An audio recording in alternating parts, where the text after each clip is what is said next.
en armes. Partez. Hop. Présentez. Hop. Attention pour la montée des couleurs.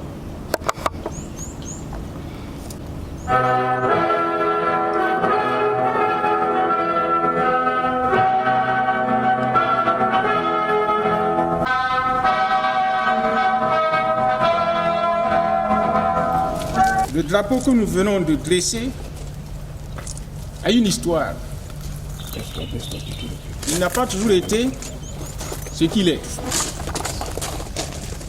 Le drapeau actuel est un produit de la révolution sankaliste.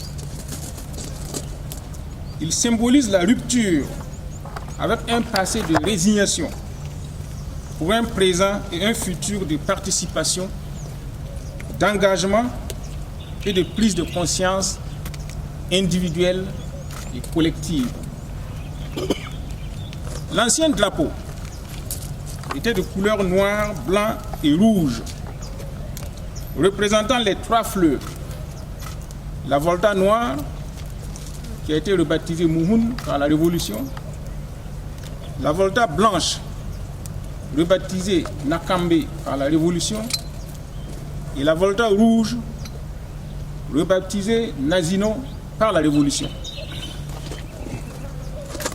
Les couleurs étaient dressées de façon horizontale, imitant le mouvement de l'eau qui coule.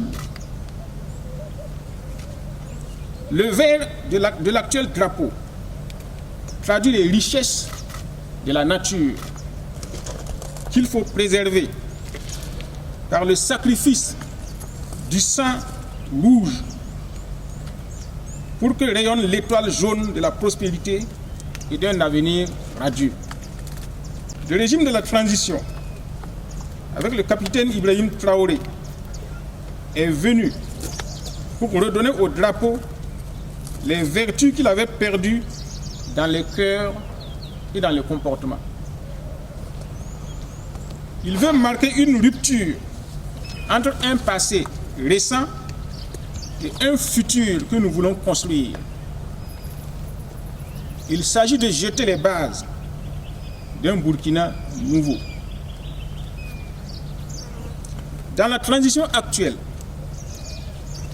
nous avons trouvé une situation où des opérateurs économiques, nationaux ou étrangers, voulant investir au Burkina, se voyaient exiger de fortes sommes, rien que pour avoir l'autorisation de faire examiner leur dossier.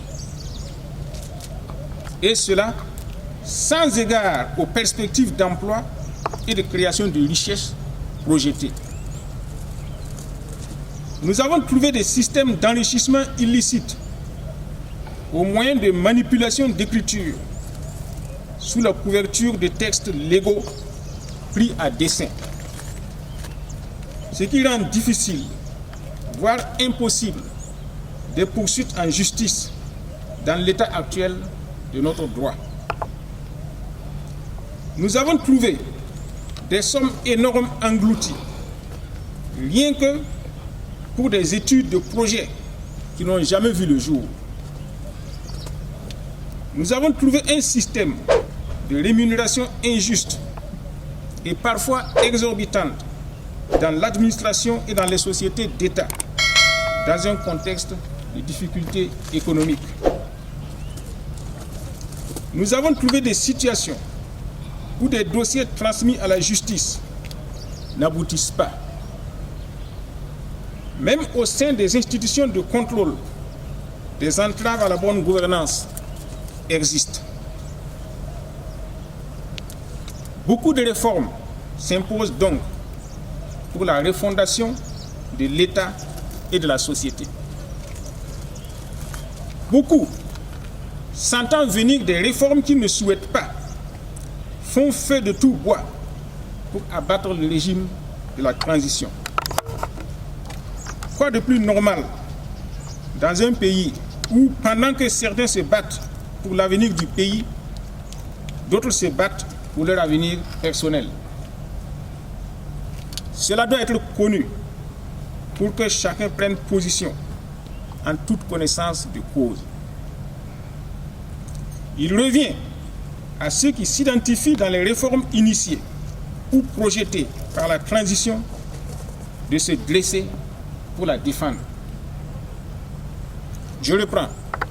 Il revient à ceux qui s'identifient dans les réformes initiées ou projetées par la transition de se dresser pour la défendre.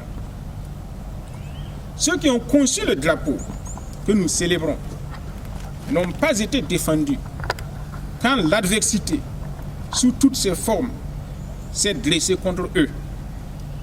Cela doit servir de leçon à tous. C'est alors que nous mériterons du drapeau de la révolution sankariste. Je vous remercie.